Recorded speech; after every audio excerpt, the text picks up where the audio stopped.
panalangin. At gusto niya, sabi ko, sige tayo, magpipay kita as a congregation. Sabi niya, okay, napakalaki ng puso ng mga taga-GIL Bayan. Amen po, para tayo ay sama-samang manalangin para sa ating kapatid. Tayo po yumuko sa oras na ito. Yes, Lord, hallelujah. Panginoon, sa oras na ito, Ikaw po ang Diyos na nakilala po namin. And you are not limited in distance, nor space, nor time. Kaya mo pong kumilos sa lahat ng pagkakataon. Sa oras na ito, as a congregation, itinataas po namin sa iyo at ipinapanalangin ang kapatid namin, Panginoon, na Sister Emily at si Sister Lina, Panginoon, sila kambal, Panginoon. Panginoon, salamat po sa kanilang mga buhay. Ikaw po ang may akda ng kanilang mga buhay.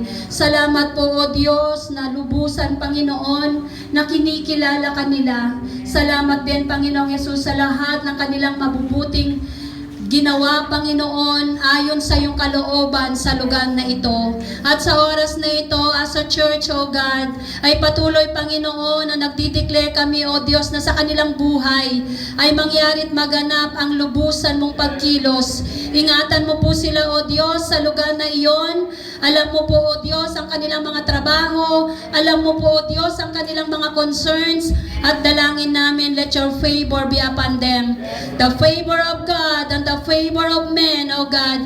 Patuloy, Panginoon, sa kanilang 50th birthday ay lubusan na mangyari, Panginoon, ang iyong magagandang plano sa buhay nila. At anuman pa mga pangarap nila sa buhay ay mangyari at maganap po ayon sa iyong kapangyarihan na siyang kumikilos sa kanila. Bigyan niyo po sila ng malulusog na katawan, O Diyos, at pahabain ang kanilang buhay. Salamat, salamat, at totally, O God, they will completely, O God, obey you in the way, Panginoon, na nais mo sa buhay nila, and they will be protected by your divine protection, and the blood of Jesus covers them, O God, at patuloy na ang buhay nila will be salt and light nasaan man po sila, O Diyos. Today, O God, ay nagre-release kami, Panginoon, O God, ng blessing para sa kanila. More birthdays to come, and the blessing of the Lord be upon them, now and forever. In Jesus' name, Amen.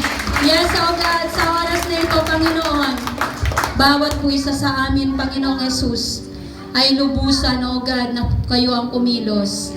At sa oras na to, as we depart in this place, we receive, O God, and we acknowledge the love of the Father, and the grace and the mercy of our Lord Jesus Christ, who forgive us and save us. At ganun din, salamat, for we acknowledge and we recognize the presence of the Holy Spirit that is dwelling in us. This all we pray in Jesus' name. Amen and amen. Oh, hallelujah. Amen and amen. Amen po.